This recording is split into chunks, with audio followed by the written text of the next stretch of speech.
Magandang araw po sa inyong lahat. Ngayon po ay mag-unbox po tayo. Order po natin ito na food processor, 8 liters. So, pang-chop ng ating mga gulay. Huwag na po natin patagalin, buksan na po natin. Ayan po. So, nagtataka po tayo, bakit ito ay napakalaki? Bakit napakalaki ng kahon? Gaano ba kalaki itong food processor na to? Napakalaki po niya. Yan.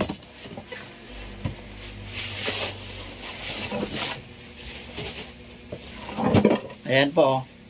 Food processor. Meat grinder. Pero gagamitin po natin dito sa gulay.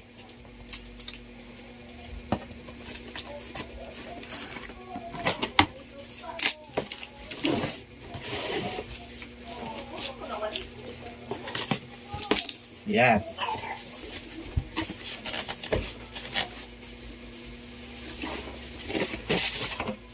Kaya malaki pala talaga, ma. Parang rice cooker? Oo. Ito po yung food processor natin. Medyo manipis, may kanipisan lang po siya. Hopefully ay tatagal to. So, nagkuha na yung kanyang, hindi maganda ang pagkalagay ng gasket. Ayan. Ito po yung kanyang bowl, malaki. Ito naman po yung kanyang ilise. Ito po yung kanyang blade. Ayan. Ang hinahanap po sana natin na blade ay yung yung metal, kaso wala. Ito lang meron tayo. Plastic. So nakikita natin yung metal sa ibang bansa ata yun available. Wala sa wala sa Lazada at sa Shopee. Tapos ito. So dito natin ito siguro ilagay. Saan ba nakalagay ito?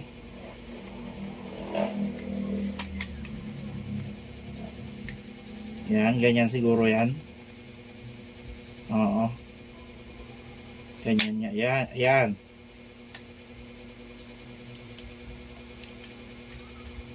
Ayun. Ganyan po yan ang kanyang position niya. 1, 2, 3, 4. Apat na blade. Apat na blade meron siya. Tapos mayroon siya nito. Ano ba to?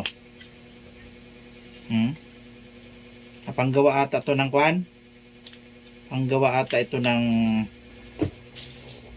Tapos mayroon siya nito. Ayan. Takip. Ito po yung ilalagay dito. Ang ganyan. Ang comment din natin dito, medyo manipis din. Hindi talaga siya yung pang heavy duty na may kanipisan. Tapos yung pinakamahalaga, yung motor. Ito po yung kanyang pinakang motor. Ayan. Yung, sa motor niya, medyo may kabigatan din. Siyempre, nandyan yung kanyang yung kanyang power.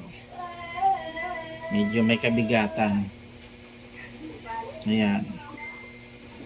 220 volt. Tapos 6 liter capacity. 6 liter capacity samantalang 8 liters to. Ito po yung kanyang adjustan, Yan, Yan.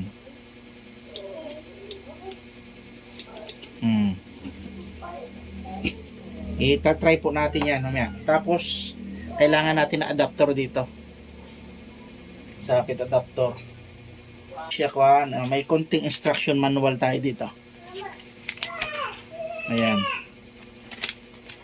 Kaya pala malaki kasi nakabalagbag. Okay, so yun lamang po ang may share ko sa inyo, mga kaibigan. Sana nagkaroon kayo ng idea Ngayon, ititest natin ito. So, ito na yung ating food processor. Itestingin na po natin siya.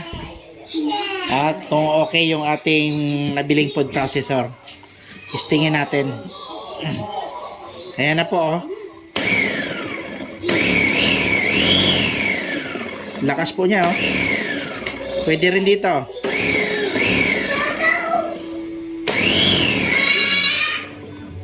Yan.